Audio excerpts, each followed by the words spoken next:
عشاق ومحبي كرة حواري جدة هنا في ثالث قمم هذا المساء. فريق التلال الذي يشارك على يمين السادة المشاهدين، والكرة الأولى يا ساتر ما قلنا بسم الله.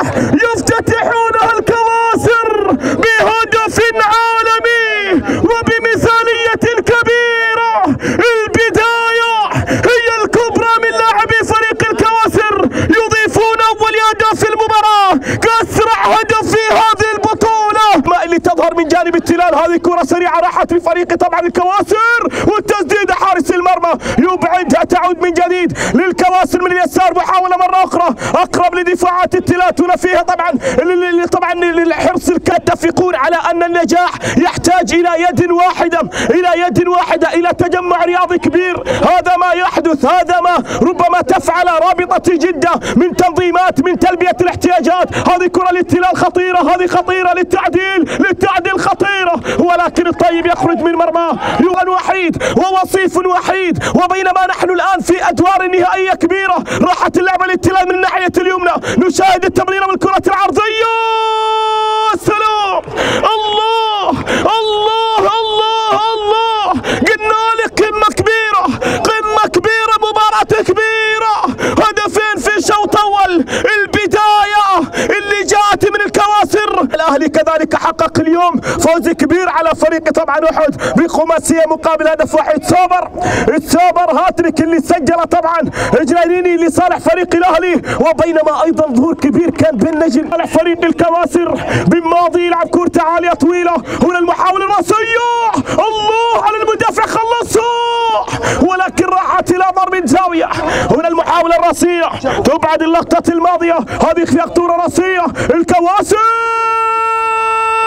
يا سلام يا سلام، جاربية أصيل الشهري هنا يتقدم لتنفيذ الجاربية. كرة سريعة راحت لدفاعات فريق التلال، يحاول فيها المدافع، عادت لأصيل، يسدد كرة قوية.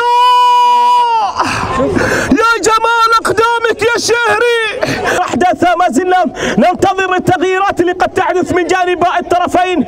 الكواسر على يمين السادة المشاهدين، وفريق طبعا التلال على يمين السادة. خطيرة ولكن راحت فريق التلال، تحولت الكرة، ولكن فيها طبعا عودة لفريق الكواسر. هذه خطيرة بماضي عبودي يحاول تقطع الكرة الماضية. كانت كرة الكواسر هذه تلعب للأمام، تنقل خطيرة، يتقدمون من اليمين، ولكن الله على مدافع التلال ما شاء الله. طبعا عمر محمد اللي خلصها، تحولت من جديد. هذه عند المكاوي خطيرة. يا سلام الله أكبر، هدف ثاني يسجل التلال، واللي سجل طبعا إبراهيم البديل اللي شارك قبل لحظات، لمسة واحدة بس يسجل فيها الهدف الثاني. 7 دقائق أخيرة هنا طبعا في هذه القمة الكبيرة، بينما الانتظار والنتيجة 2-1 وفريق التلال يتقدم، والكواسر ما زال يبحث عن هدف ثالث لقتل القمة. هذه خطيرة، قد تكون يتقدم الحقوي الآن، الحقوي يا سلام. راحت اللعبة خطيرة عرضية، ولكن حارس المرمى. رمية جانبية لفريق التلال تلعب أمامية إلى طبعا إبراهيم البوجبا تعثر على كورته، ما زال يحاول البوجبا على تغطية حاضرة، أبعدت ريان يلعبها للأمام، ومعها متابعينا مشاهدينا يطلق حكم المباراة صفرته لنهاية أحداث هذه القمة بفوز التلال.